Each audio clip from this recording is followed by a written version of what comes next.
So next topic is strength of acids and bases. The strength of acids and bases can be determined by the concentration of H3O plus or OH minus ion produced per mole of the substance dissolved in water. So ஒரு வாட்டர்ல வந்து அந்த substance dissolve பண்ணும்போது so H3O பிளஸோட concentration or OH மைனஸோட concentration வந்து எவ்வளோ இருக்குது. ஸோ அதை பேஸ் பண்ணி தான் நம்ம வந்து ஒரு ஆசிட் பேஸோட ஸ்ட்ரென்த் வந்து சொல்றோம். ஸோ இப்போ ஸ்ட்ராங் ஆசிட்னா வந்து என்ன அர்த்தம்னா ஒரு சப்ஸ்டன்ஸ் வந்து நம்ம வாட்டர்ல டிசால்வ் பண்ணும்போது அது வந்து கம்ப்ளீட்டா டிசோசியேட் ஆயிடுச்சுன்னா ஸோ அதை வந்து நம்ம என்ன சொல்றோம் ஸ்ட்ராங் ஆசிட்.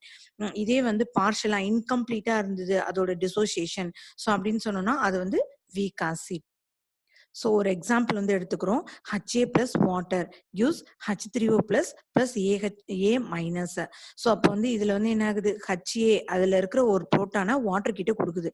ஸோ அப்போ அது HAங்கிறது ஆசிட் புரோட்டானை அக்செப்ட் பண்ணிக்கிறதுனால அது வந்து பேஸ்.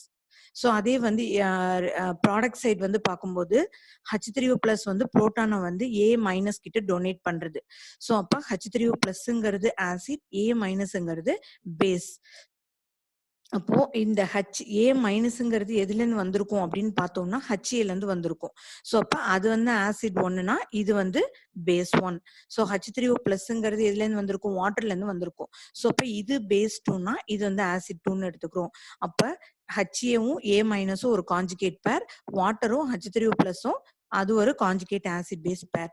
ஸோ இப்போ இந்த ஈக்குவேஷனுக்கு வந்து equilibrium constant value K value எழுதுறோம். ஸோ K வேல்யூ எழுதும்போது நம்ம என்ன எப்படி எழுதுவோம் product divided by the reactant. So product side வந்து என்னென்ன இருக்குது H3O plus into A minus divided by reactant side எழுதுறோம் HA into H2O.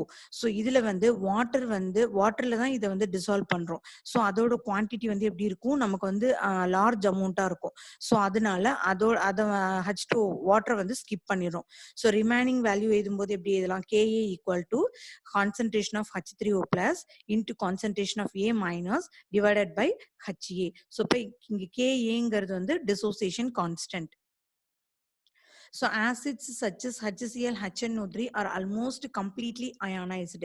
So HCl, HNO3 இதெல்லாம் வாட்டர்ல டிசால்வ் பண்ணும்போது ஸோ அது வந்து கம்ப்ளீட்டா அயனைஸ்ட் ஆயிடுது. ஸோ அதோட K வேல்யூ வந்து பார்க்கும்போது ஸோ அதோட K வேல்யூ வந்து 2 into 10⁻⁻6 வேல்யூ வந்து இருக்குது. ஸோ இதே வந்து ஃபார்மிக் ஆசிட்க்கு வந்து நம்ம KA வேல்யூ வந்து பார்க்கும்போது 1.8 into 10⁻⁻4 தான் இருக்குது. ஸோ இப்போ KA வேல்யூ வந்து அதிகமா இருந்ததுன்னா அது வந்து நம்ம என்ன சொல்றோம் ஸ்ட்ராங் ஆசிட்னு சொல்றோம். ஸோ அது வந்து கம்ப்ளீட்டா டிசோசியேட் ஆயிடும். கம்ப்ளீட்டா டிசோசியேட் ஆயிட்டு நமக்கு வந்து அயான்ஸ் வந்து கிடைக்கும். ஸோ அப்போ அது K வேல்யூ அதிகமா இருந்தா அது வந்து strong acid. So let us consider the dissociation of HCl in aqueous solution. So இப்போ HCl வந்து aqueous solution வாட்டர்ல வந்து டிசால்வ் பண்றோம். ஸோ இதுல வந்து HCl வந்து என்ன ஆகுது அது HCl இருக்கிற புரோட்டானை வாட்டர் கிட்ட கொடுத்துருது. ஸோ HCl வந்து புரோட்டான் டொனேட் பண்றதுனால அது வந்து ஆசிட், புரோட்டானை வாட்டர் வந்து அக்செப்ட் பண்ணிக்கிறதுனால அது வந்து பேஸ். ஸோ அது இதே வந்து ப்ராடக்ட் சைட் பார்க்கும்போது என்ன ஆகும் H3O பிளஸ் வந்து அதோட புரோட்டானை வந்து Cl மைனஸ் கிட்ட கொடுக்கும். ஸோ அப்ப இது வந்து ஆசிட் இது வந்து base. So as discussed earlier, due to complete dissociation, the equilibrium lies almost 100% to the right. So இப்ப நம்ம வாட்டர்ல டிசால்வ் பண்ணும்போது கம்ப்ளீட்டா டிசோசியேட் ஆயிடு நம்ம 100% டிசோசியேட் ஆயிட்டு ப்ராடக்ட் சைடு வந்து ஃபார்ம் ஆகுது. ஸோ அப்படின்னா HCl வந்து என்ன அர்த்தம் அது வந்து strong acid. So the Cl minus ion has only a negligible tendency to accept the proton from the H3O plus.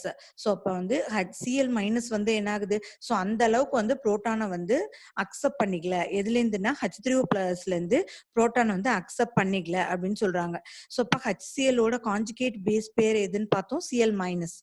So அப்ப இது வந்து ஸ்ட்ராங்கா இருந்துச்சுன்னா இது வந்து இதோட கான்ஜுகேட் பேர் வந்து எப்படி இருக்கும் வீக் பேஸா இருக்கும். லைக் தட் இது வந்து வீக் ஸ்ட்ராங் பேஸா இருந்ததுன்னா இது வந்து வீக் ஆசிடா இருக்கும். ஸோ இப்போ HClங்கிறது வந்து ஸ்ட்ராங் ஆசிட், Cl மைனஸ்ங்கிறது வந்து வீக் பேஸ். ஸோ ஏன் இது ஸ்ட்ராங் ஆசிட்னா கம்ப்ளீட்டா வாட்டர்ல வந்து டிசோசியேட் ஆயிடுது. ஸோ ஆனா Cl மைனஸ் அயான் வந்து என்ன பண்ணுது H3O கிட்ட அந்த அளவுக்கு புரோட்டானை வந்து அக்செப்ட் பண்ணிக்கல. ஸோ அதனால இது வந்து Cl மைனஸ் வந்து வீக் பேஸ், HCl வந்து strong acid. So next strong acid, weak acid. So அது வந்து சொல்லியிருக்காங்க. HClO4, perchloric acid, HCl, sulphuric acid, HNO3, nitric acid. So இதெல்லாம் வந்து என்ன சொல்லியிருக்காங்க? Strong acid. ஸோ ஸ்ட்ராங் ஆசிட்னா என்ன அர்த்தம்? கம்ப்ளீட்டா வாட்டர்ல வந்து டிசோசியேட் ஆயிடுது.